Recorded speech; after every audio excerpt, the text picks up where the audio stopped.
আমি ফেরদৌসি আরা কেয়া rotary school and কলেজের online class থেকে প্রিয় শিক্ষার্থীবৃন্দ, তোমাদের সবাইকে জানাই স্বাগত এবং শুভেচ্ছা।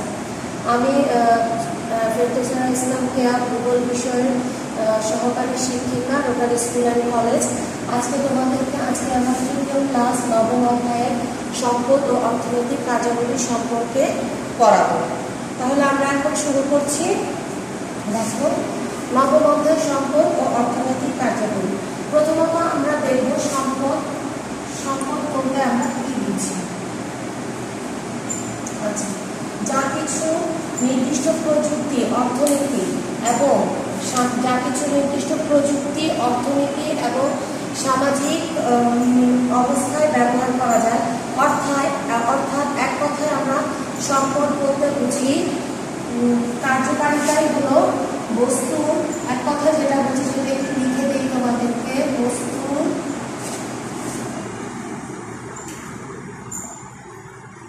বস্তুর কার্যকারিতাই হলো সম্পদ।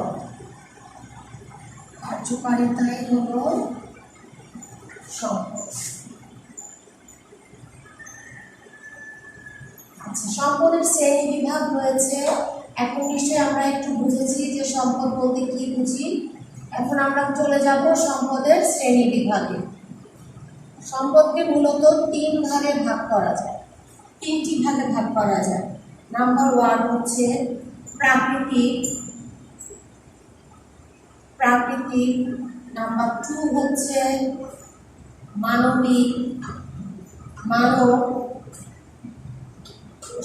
সম্পদ, প্রাকৃতিক সম্পদ, মানব সম্পদ, এবং নাম্বার 3 হচ্ছে অর্থনৈতিক সম্পদ।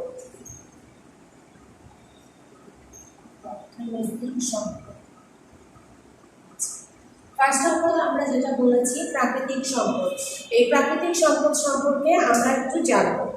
এই প্রাকৃতিক সম্পদকে আবার দুই ভাগে ভাগ করা যায়। এই দুই ভাগের মধ্যে প্রথম ভাগ হচ্ছে, আমরা একটু দেখি, একটা হচ্ছে অনবায়নযোগ্য সম্পদ,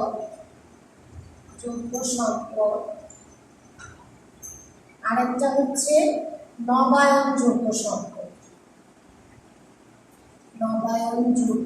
সম্পদ। আচ্ছা, আমরা এখন নবায়নযোগ্য এবং অনবায়নযোগ্য সম্পদ সম্পর্কে জানব। অনবায়নযোগ্য সম্পদ হচ্ছে সেই সমস্ত সম্পদ যে সম্পদগুলি সাধারণত আর রিসাইকেল করে আমরা ব্যবহার করতে পারি না, এবং এই সম্পদটি একসময় ধ্বংস হয়ে যাবে বা শেষ হয়ে যাবে। এই অনবায়নযোগ্য সম্পদগুলি সাধারণত আমরা উদাহরণ হিসেবে বলতে পারি কয়লা, তেল, গ্যাস। অর্থাৎ এগুলি অসীম নয়, এগুলি সীমা সসীম। অর্থাৎ এদেরকে ব্যবহার করার সময় অবশ্যই উপযুক্ত পরিমাণে এবং সংরক্ষিত আকারে ব্যবহার করতে হবে।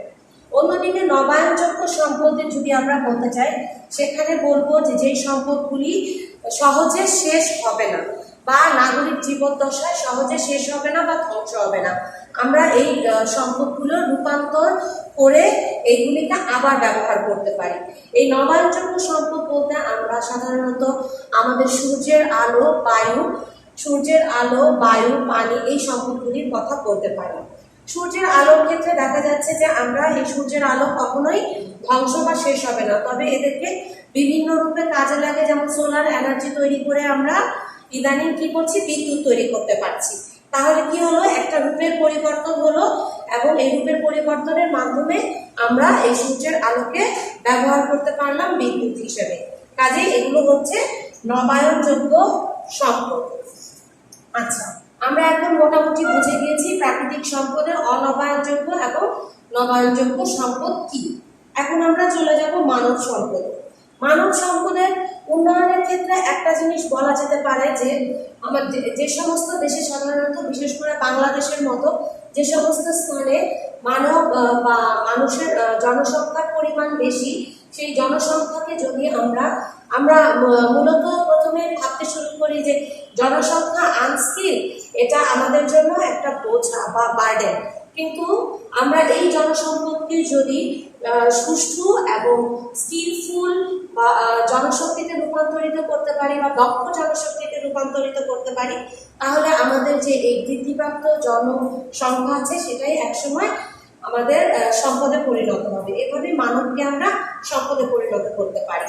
এরপরে চলে যায় সংক্ষেপে অর্থনৈতিক সম্পদে। আচ্ছা, আমরা প্রথমেই গত ক্লাসে জেনেছি এই অর্থনৈতিক কর্মকাণ্ডকে সাধারণত তিনটা ভিত্তিতে ভাগ করা হয়ে থাকে। প্রথমত আমরা বলেছি প্রথম পর্যায়ে, দ্বিতীয় পর্যায়ে এবং তৃতীয় পর্যায়ে কর্মকাণ্ড। আমরা যখন এটাকে এই ক্লাসের শেষের দিকে আবার একটু ইলাবরেটলি করব তখন এটা নিয়ে আলোচনা করব। এখন আমরা এখন চলে যাব সম্পদ সংরক্ষণের উপায়। আচ্ছা, এখন এটা মুছে দিচ্ছি।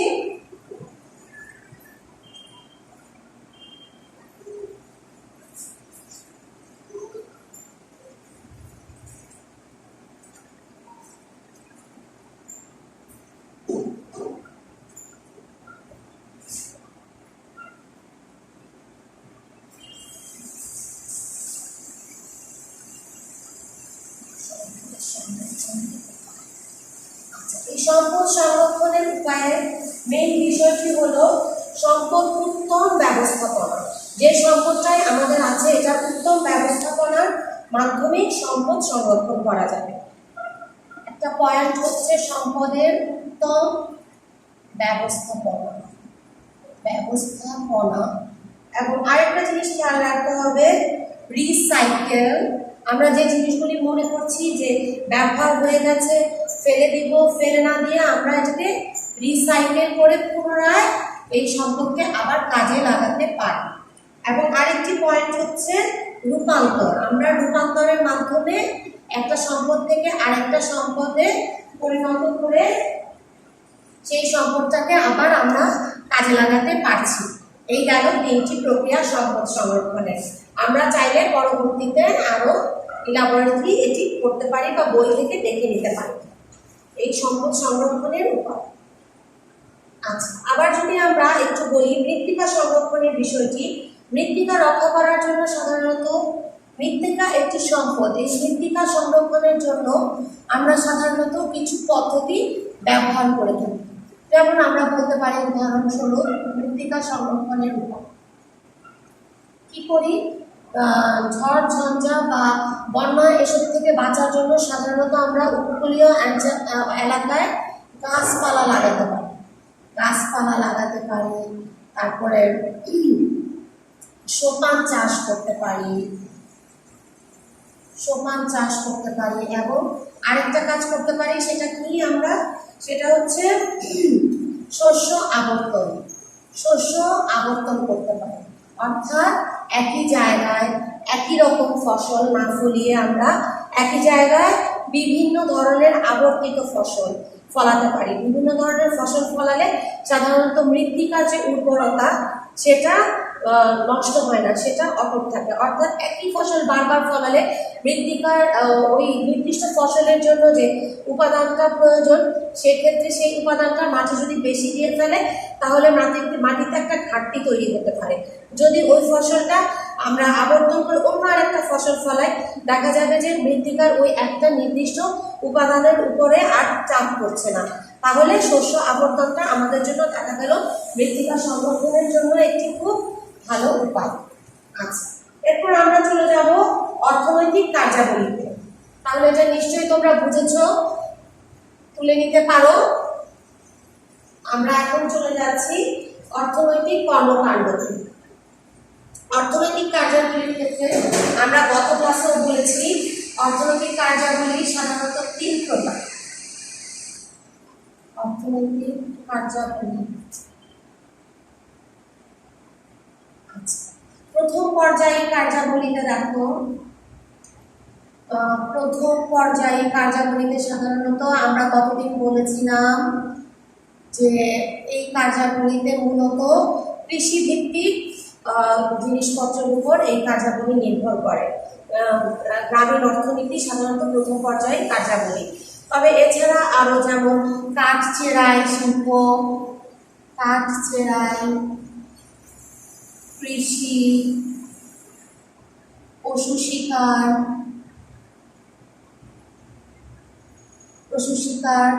আচ্ছা ইত্যাদি কার্যাবলীর মাধ্যমে কি করা হয়ে থাকে, প্রথম পর্যায়ে কার্যাবলী বা কর্মকাণ্ড সংঘটিত হয়ে থাকে। এই কার্যাবলীগুলি সাধারণত প্রকৃতির সাথে সরাসরি সম্পৃক্ত। ব্যাস এইটুকুই আমরা জানবো। তারপর দ্বিতীয় পর্যায়ে কার্যাবলীতে চলে যাব। দ্বিতীয় পর্যায়ে কার্যাবলী সাধারণত এই প্রথম পর্যায়ে কার্যাবলীতে উৎপাদিত পণ্য সামগ্রীকে রূপান্তরের মাধ্যমে এই দ্বিতীয় পর্যায়ে কর্মকাণ্ড সংঘটিত হয়ে থাকে। সাধারণত আমরা খনি থেকে যদি খনিজ আহরণ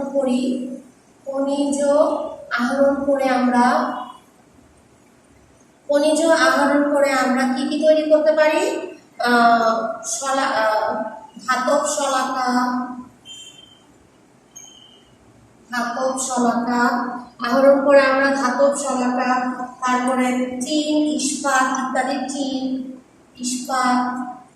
ইত্যাদি তৈরি করতে পারি। এই যে রূপান্তর করে আমরা সম্পদকে প্রথম পর্যায়ে খনি থেকে আহরণ করে আমরা দ্বিতীয় পর্যায়ে রূপান্তরের মাধ্যমে দ্বিতীয় পর্যায়ে কর্মকাণ্ডে রূপান্তরিত করছি। এটাই সাধারণত দ্বিতীয় পর্যায়ে কার্যাবলী হয়ে থাকে। তারপর আমরা চলে যাব তৃতীয় পর্যায়ে কার্যাবলী। তৃতীয় পর্যায়ে কর্মকাণ্ডগুলো সাধারণত প্রথম ও দ্বিতীয় পর্যায়ের কার্যাবলী থেকে উৎপাদিত বস্তুসমূহের উপযোগিতা বৃদ্ধি করে এবং সেগুলো সাধারণত উদাহরণ হিসাবে আমরা বলতে পারি তৃতীয় পর্যায়ে কর্মকাণ্ডের ব্যবসা,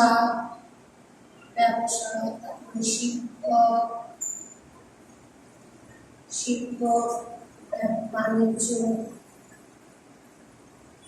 ইত্যাদি এবং সকল ধরনের সেবামূলক কর্মকাণ্ড এই তৃতীয় পর্যায়ে অর্থনৈতিক কাজ সেবামূলক কর্মকাণ্ড পড়ে। আচ্ছা, এখন আমরা তাহলে মোটামুটি বুঝে গেলাম অর্থনৈতিক কার্যাবলী প্রথম পর্যায়ে, দ্বিতীয় পর্যায়ে এবং তৃতীয় পর্যায়ে কার্যাবলী কোনগুলো। এখন আমরা চলে যাব অনুন্নত ও উন্নয়নশীল দেশের ক্ষেত্রে এই কার্যাবলীগুলি কিভাবে কাজ করে। আচ্ছা, এটা নিশ্চয়ই তোমরা এতক্ষণে কিছুটা ধারণা পেয়েছো। আমরা এখন চলে যাচ্ছি উন্নত, উন্নয়নশীল এবং অনুন্নত দেশে এই কার্যাবলী কিভাবে কাজ করে।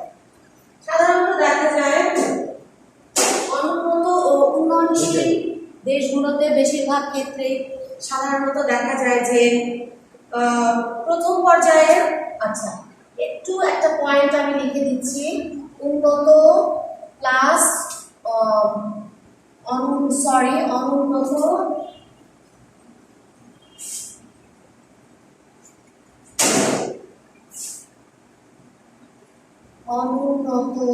প্লাস উন্নয়নশীল দেশ। এই দেশগুলোতে সাধারণত ধরে যদি আমরা উদাহরণ হিসেবে দেশগুলোর মধ্যে পড়বে বাংলাদেশ,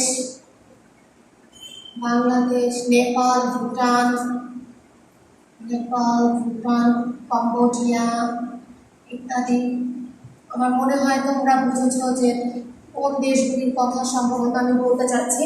অনুন্নত উন্নয়নশীল দেশগুলোতে সাধারণত 50 থেকে 80% লোক প্রথম পর্যায়ে কর্মকাণ্ডের সাথে যুক্ত। আচ্ছা, প্রথম পর্যায়ে কর্মকাণ্ডের সাথে যুক্ত। এবং উন্নত দেশ বলতে আমরা যেটা বুঝি, উন্নত দেশ উদাহরণ হিসেবে আমি বলতে চাচ্ছি যুক্তরাজ্য,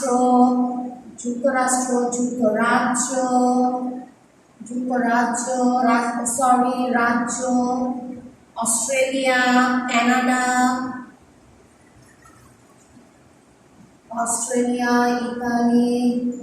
ইতালি, কানাডা। এই দেশগুলি সাধারণত শিল্প নির্ভর এবং সম্পদে পরিপূর্ণ। এরা তৃতীয় পর্যায়ে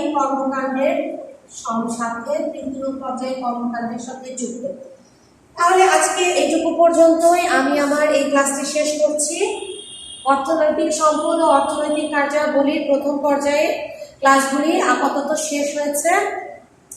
এরপরে এই অধ্যায়ের আরো কিছু অংশ এরপরের ক্লাসে আমরা দেখব। প্রিয় শিক্ষার্থীবৃন্দ, তোমরা নিশ্চয়ই আজকে সম্পদ ও অর্থনৈতিক কার্যাবলী সম্পর্কে যতটুকুই পড়িয়েছে বুঝতে পেরেছ। অবশ্যই বাসায় থাকবে, বাইরে বের হলে মাস্ক ব্যবহার করবে এবং যতটা কম সম্ভব পারা যায় বাইরে বের হবে এবং করোনা মুক্ত থাকবে। ইনশাআল্লাহ দেখা হবে আগামী ক্লাসে।